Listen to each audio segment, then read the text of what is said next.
कुछ गिर जाए, लेकिन चरित्र नहीं गिरना चाहिए। मनुष्य का जीवन की श्रेष्ठ संपत्ति क्या है? वो चरित्र है।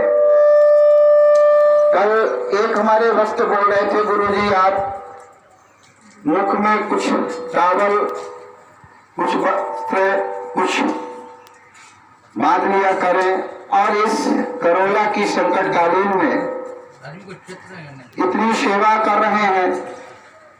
तो मेरा भाव था कि हिरण्यकश्यप जैसा करोड़ा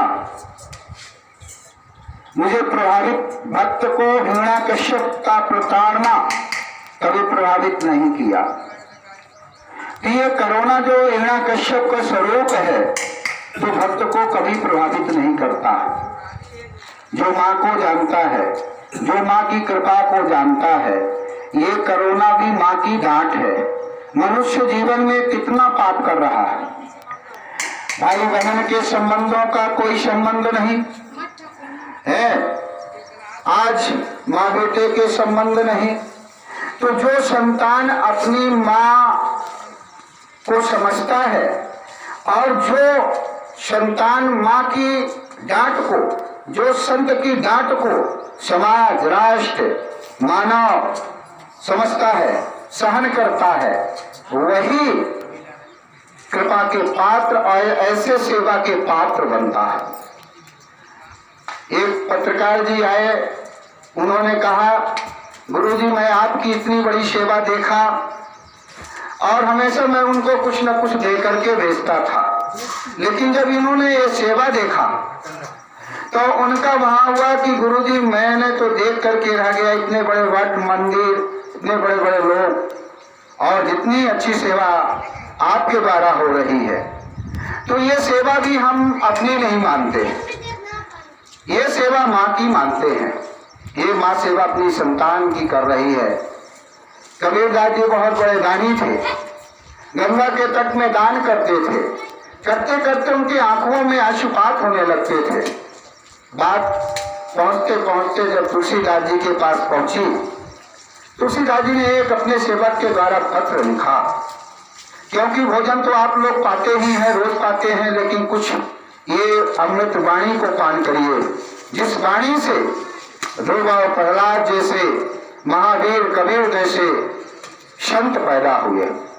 कबीरदास जी ने उस पत्र का एक जवाब दिया कि स्वामी जी आपकी महानता है जो आप हमसे इस प्रश्न का उत्तर कर रहे हैं। दानी, मेरे आंखों में आशुपात होता है कि इतना बड़ा कृपा करने वाला दयालु जो ईश्वर है, मेरा हरि है, और इन हाथों से इतना दान कर रहा। आज 1 माह होने जा रहे हैं आप लोगों की सेवा करते हुए। धूप में हर एक भी व्यक्ति को मेरा एक ध्यान रहता है, और अपने सामने सभी को भोजन खिलाते हैं कि किसी को किसी कार्यकर्ता के माध्यम से किसी को कोई अभाव ना हो, कोई कमी ना हो। और इस आश्रम में आने के माँ के पास जो भी आया है वो तृप्त होकर के भोजन प्रसाद को पान करके और वो आशीर्वाद दे करके जाए।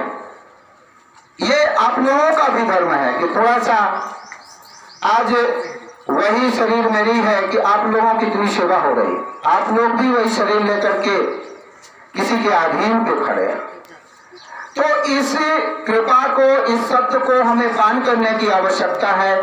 किस शब्द से, किस श्रेष्ठता से, किस संपन्नता से, किस पात्रता से आज इतनी सेवा हो रही।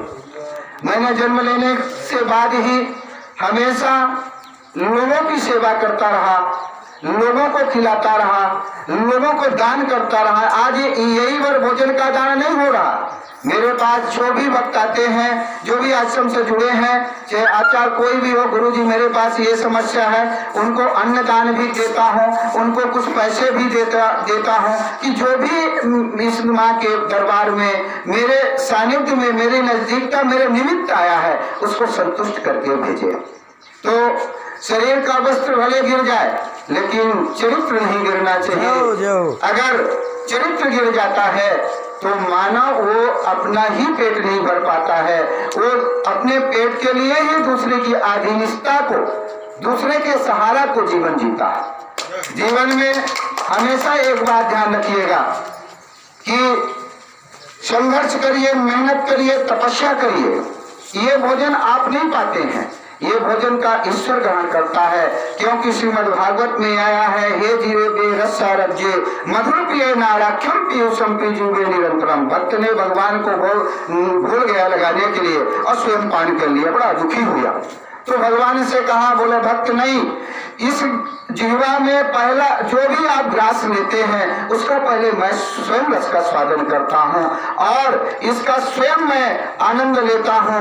तो हमारा एक ये भाव है कि ये ईश्वर की सेवा है, ये नारायण की सेवा है। और आप लोग थोड़ा सा जब तक भक्त लोग परोस नहीं लेते हैं अपने लाइन पे रहिएगा, क्योंकि ये जानकारी सभी तक पहुंचती है। तो आप लोगों को भी ये देखें कि आप लोग मर्यादित जीवन जी रहे हैं। इन्हीं शब्दों के साथ जय श्री काली। माँ कुमार बनी है, चलिए भोजन पर